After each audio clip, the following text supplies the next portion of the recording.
one of the attendees asked Hazrat Amir al-Mumineen for guidance for those fathers who do not observe the 5 daily prayers, which impacts their children negatively.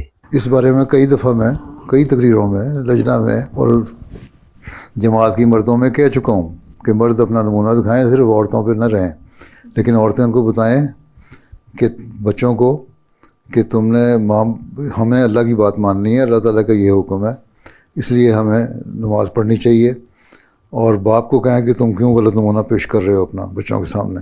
ٹھیک ہے، تو پھر ہم سمجھا ہی سکتے ہیں نا، سمجھاؤ ان کو اور دعا کرو اور موقع تلاش کر کے. لڑائی کرنے کی ضرورت نہیں باپوں سے کہ کل کو کہتے ہیں جاؤ اپنے گھر، تو گھر سے باہر نکلو میرے. ہیں حکمت سے بچوں کو بھی سمجھاؤ اور باپوں کو بھی سمجھائیں.